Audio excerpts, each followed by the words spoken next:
All right, I'm Eric Lee, and I'm here with Alan Blood. I'll introduce myself first and then pass over to Alan. I am a real estate broker for Equity Real Estate. We happen to be the largest brokerage in Utah with nearly 2,400 agents. I'm the principal broker for them.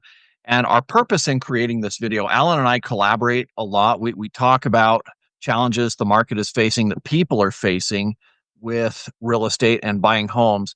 And so we decided to get together and make this video. Alan, why don't you take a second to introduce yourself, and then we'll get into the details of what we're doing here today.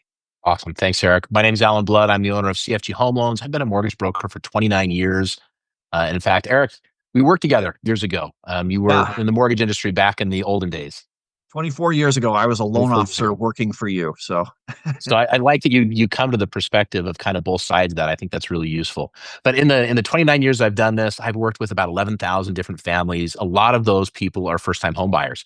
And what I found over that time is that people are making decisions on buying, especially their first home, without the information they need. And so either they're getting stuck in indecision or they're moving forward in ways that aren't really helpful, and they're relying on family advice from people who may or may not know what they're doing, or something they saw on Instagram or YouTube, or they saw a podcast that's not always in their best interest. Somebody's selling a product and they're trying to get them to do a particular thing. And so I love the idea of sitting down and just sharing some of the ideas and information you and I have picked up and helping people make good decisions with their money so they can move forward, especially as a first time home buyer.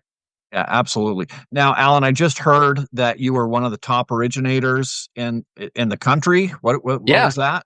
Yeah, one of the top mortgage brokers in the country. There's a industry publication called the Scotsman Guide, and they put that out, and they list the top mortgage brokers in the country, and we're on that list, which was really cool. That Just as a is.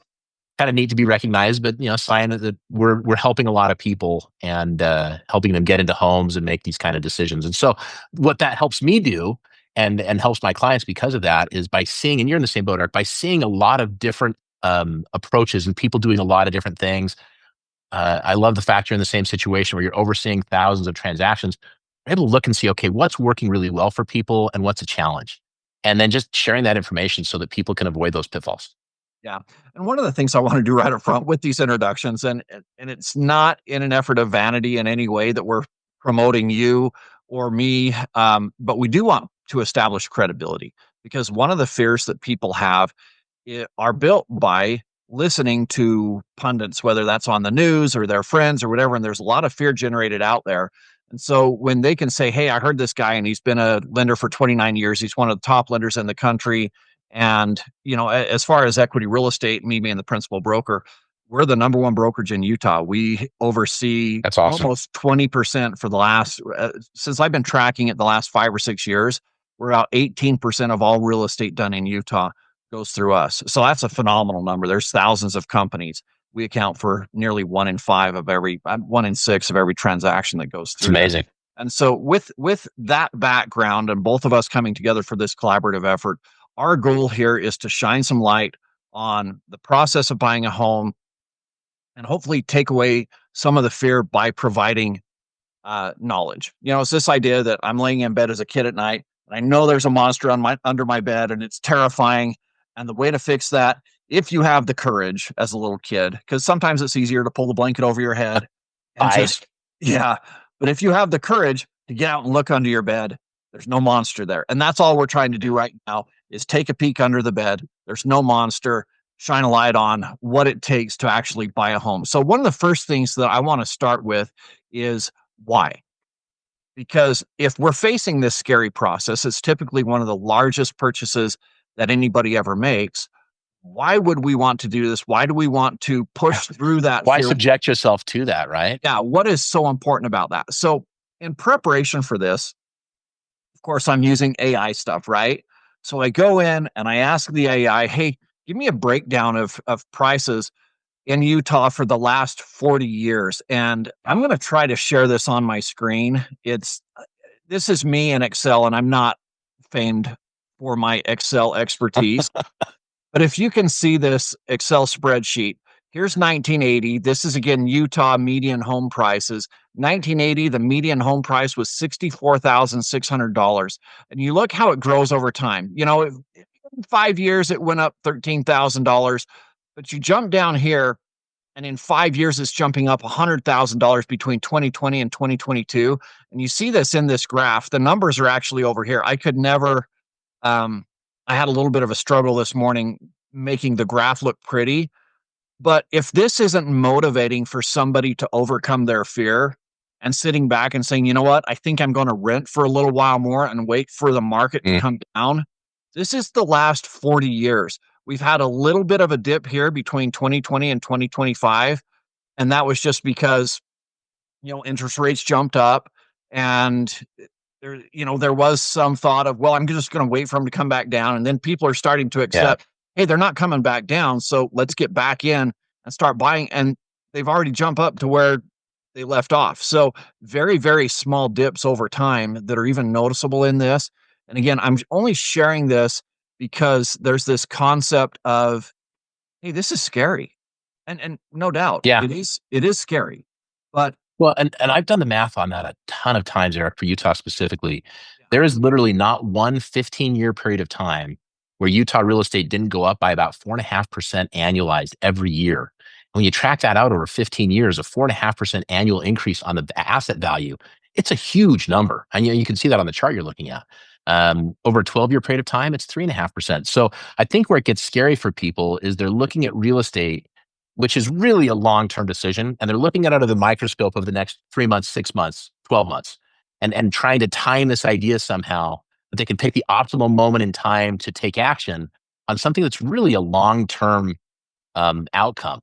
And the adage, the best time to plant a tree was 20 years ago. That's true in real estate, right? Like the best time to buy was probably last week, last month, last year, 10 years ago. And that will always be true.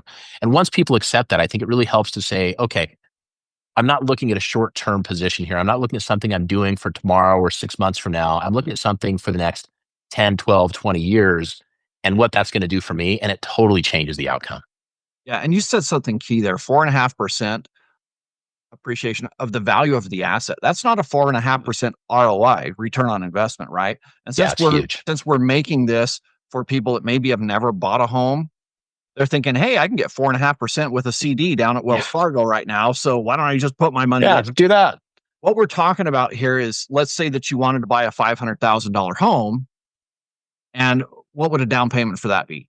So your first time home buyer, $500,000, you got decent credit. You're going to get that house with 3% down. So there's $15,000. So you So put 15,000 $15,000 down. down, but the 4.5% is on the value of it. That's on the On a $500,000. 500,000. So 4.5% on 500 grand is $22,500 a year. And that's not going to happen every year, right? It's not a straight Right. line, No, but that's the over average. time, that average. So over time, on average, you're going to see an increase in value greater than your down payment as a first-time home buyer. And then when you factor in the idea that you're paying the mortgage down as you go, it just kind of increases that. So there's this double win when you're buying a house, that you get the pay down of the mortgage, you're making equity, you get the increase in value, you're creating equity, and that ROI is nuts. It's a high number. Yeah. So we're not talking, and we don't want to give exact numbers because we No. can't, right? But in Everything general changes. terms, there's Even the that little math, there's chart the that I showed, averages. there's even the ups are not all the same ups. There's gradual, there's big spikes, whatever. But still, I'm putting $15,000 down, Yeah. and I have more than $20,000 increased value in the first year on average. Dude. That's a good motivator, right? So it's worth it. Hopefully, everybody Well, understands. and Eric, I'll Worth make one point overcoming here the fear. too. Outside of the money, there has been a ton of research and study done into this over the years that shows very clearly that there's a lot of intangible benefits of home ownership. Your mental health is better, your connection to people, your neighborhood, your sense of stability. All of those things improve when you're buying versus renting. On top of the dollars and the assets, just the overall value that you experience in life shockingly increases. And it makes sense. You're now have ownership, you've got a stake in the game, and you've got stability, you've got housing stability, your family's going to be there, you're establishing community ties and roots, and your interconnection becomes much stronger with homeownership than it does for renters. And even renters who've lived in the same home for an extended period of time report a significantly reduced level of social connection and mental health than people who are owners. It's kind of an interesting dynamic that happens with that. So outside of the money, some really significant intangible benefits that happen when you become a homeowner. Yeah. Yeah, absolutely. I've seen those studies as well, where the number one reasons aren't financial at all. That when Yeah. people are interviewed, what's your favorite thing about being a homeowner? It's not financial, but hopefully this helps all of this together helps people overcome these fears. So, Yeah. where I want to go with this interview is okay, we have firmly established beyond any doubt at all in any watcher's mind here that we know what we're talking about and that it's a good idea to be a homeowner, There's right? benefit. There's Nobody benefit. nobody has any doubt. So now the question is, how do I go about it?